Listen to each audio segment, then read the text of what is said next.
ان اللہ کان علی کل شیء شہیدا، یقیناً اللہ تعالیٰ ہر چیز پر گواہ ہے۔ اب آئی ہے وہ آیت اصل میں کانٹے دار آیت جو ہے، جو عورتوں کے حلق سے بہت مشکل سے اترتی ہے، کانٹا بن کر اٹک جاتی ہے۔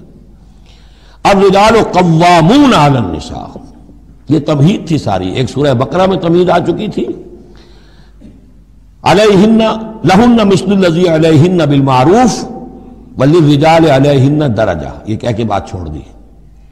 آگے آئے لا تتمنوا ما فضل اللہ بعضهم علی بعض، اور مزید اس کے لیے ذہنی جو ہے تیاری کر دی۔ اب آ رہی ہے وہ چیز جو چبھنے والی چیز ہے۔ الرجال قوامون علی النساء، مرد عورتوں پر حاکم ہے۔ یہ میں ترجمہ زور دے کر رہا ہوں۔ یہ قامہ جو ہے، قامہ جب علا کے ساتھ آئے گا تو کچھ اور معنی ہوں گے، قامہ بے کے ساتھ آئے گا کچھ اور معنی ہوں گے۔ قامہ بے کسی شے کو قائم کرنا، کونوا قوامین بالقسط، اسی سورہ مبارکہ میں آیت آ جائے گی، کونوا قوامین بالقسط، عدل کو قائم کرنے والے بن کر کھڑے ہو جاؤ۔ قامہ علا، کسی کے اوپر سر پر مسلط ہونا، یہ ہے گویا کہ ایک درجہ حاکمیت ہے۔ گھر کے ادارے میں حاکم ہونے کی حیثیت مرد کو حاصل ہے۔ سربراہ خاندان جو ہے وہ مرد ہے، عورت نہیں ہے۔ عورت کو بہرحال اس کے ساتھ ایک وزیر کی حیثیت سے کام کرنا ہے، یہ ہے اس کا اصل رول۔ اسی لیے میں بیان کر چکا ہوں کہ وہ جو نسیان کا معاملہ تھا، اللہ تعالیٰ نے اس کے اندر چونکہ یہ سیکنڈ رول پلے کرنا ہے اسے یقیناً اس کے جذبات کو تو زیادہ ٹھیس پہنچنے کا امکان رہے گا۔ آدمی کو ہر انسان، مرد بھی چاہتا ہے میری بات چلے، عورت چاہتی ہے میری بات چلے۔ اب آخر کار کس کی بات چلے گی؟ یا تو دونوں کسی طریقے سے کسی مسئلے میں متفق ہو جائیں، اور عورت جو ہے بیوی اپنے شوہر کو دلیل سے، اپیل سے جس طرح قائل کر لے تو معاملہ ٹھیک ہو گیا۔ اب اگر نہیں ہو رہا معاملہ تو اب کس کی رائے چلے گی؟ مرد کی رائے چلے گی۔ تو کس کو اس سے ایک صدمہ پہنچے گا؟ عورت کو پہنچے گا۔ لیکن اس صدمے کا ہی جو ہے انفلوئنس، اس کو کم کرنے کے لیے سیفٹی والو، نسیان کا مادہ اللہ تعالیٰ نے عورت میں زیادہ رکھ دیا۔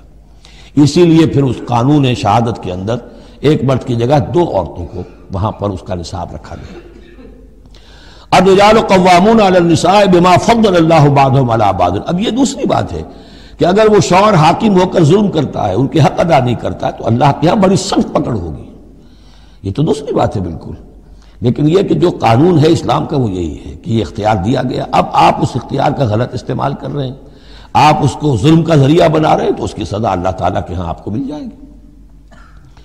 بما فضل اللہ بعضهم علی بعض، بسبب اس فضیلت کے جو اللہ نے بعض کو بعض پر دی ہے، وبما انفقوا من اموالہم، اور بسبب اس کے کہ جو وہ خرچ کرتے ہیں اپنے مال۔ اب دیکھیے یہ خرچ کرنے کا معاملہ اسلام میں شادی سے شروع ہو گیا۔ شادی مرد کی بھی ضرورت ہے، عورت کی بھی ضرورت ہے، لیکن مرد مہر دیتا ہے، عورت مہر وصول کرتی ہے۔ تو جو خرچ کرنے والا ہے اب اس کی ایک حیثیت دوسری ہو گئی۔ پھر گھر میں اس کا نان نفقہ پورا جو ہے، اس کا خرچہ، اس کی ذمہ داری، اس کو سپورٹ کرنا شوہر کے اوپر ہے، تو اب وہ مال خرچ کر رہے ہیں۔ بما انفقوا من اموالہم، فالصالحات، تو نیک بیویاں کون ہیں؟ جو کہ ایک یوں سمجھیے قرآن کے نزدیک ایک عورت کا جو اچھا کردار ہونا چاہیے، ایک خاتون خانہ کی جو بہترین روش ہونی چاہیے، وہ یہاں 3 الفاظ میں آئی ہے۔ فالصالحات، نیک بیویاں قانتات، ایک تو فرما بردار ہوتی ہیں، شوہروں کی فرما بردار۔ حافظات للغیب، غیب میں حفاظت کرنے والیاں، یعنی ظاہر بات ہے کہ مال ہے کسی کا تو گھر میں ہے، وہ تو کام پہ چلا گیا ہے، اب وہ کس کی حفاظت میں ہے؟ بیوی کی حفاظت میں ہے۔ اسی طرح اب بیوی کی جو عصمت ہے وہ در حقیقت مرد کی عزت ہے، اب وہ اس کی عزت کی حفاظت کرے اس کی غیر موجودگی میں۔ اسی طرح مرد کے راز ہوتے ہیں، سب سے زیادہ بڑھ کر جو ہے رازدان وہ تو بیوی ہوتی ہے۔ تو 3 اعتبارات سے حافظات للغیب، حافظات للغیب، غیب میں حفاظت کرنے والیاں، حفاظت کرنے والیاں شوہر کے مال کی، شوہر کے رازوں کی، اور شوہر کی عزت کی۔ بما حفظ اللہ، اللہ کی حفاظت سے، حفاظت ہے تو اللہ کی، لیکن جیسے رازق اللہ ہے لیکن کام تو انسان کو کرنا پڑتا ہے، رزق کمانا پڑتا ہے۔ واللاتی تخافون نشوزہن، اور وہ خواتین کے جن کے بارے میں تمہیں اندیشہ ہو جائے ان کے اندر سرکشی کا، ضد ہے، ہٹ دھرمی ہے، بات نہیں مان رہی ہیں، اپنی بات منوانی ہے، کسی نہ کسی طریقے سے گھر کی فضا خراب کی ہوئی ہے، یہ ہے نشوز۔ ذہناً تسلیم نہ کرنا کہ میری حیثیت جو ہے وہ بہرحال شوہر کے تابع دار کی ہے۔ اس کو اگر تسلیم نہیں کریں گے تو ظاہر بات ہے فرکشن ہوگی، اور فرکشن جو ہے اس کے نتیجے کے اندر وہ گھر کے اندر جو ہے وہ ایک فساد پیدا ہوگا۔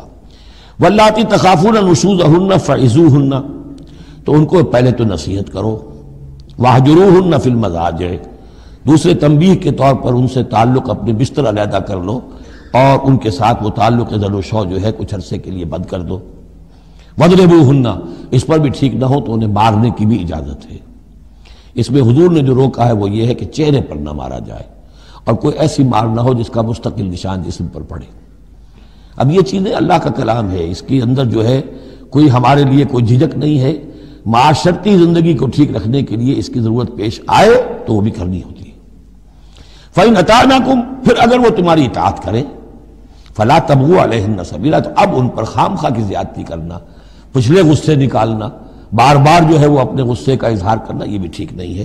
ان اللہ کان علیٰ کبیرہ، یقیناً اللہ تعالیٰ بہت بلند ہے، بہت بڑا ہے۔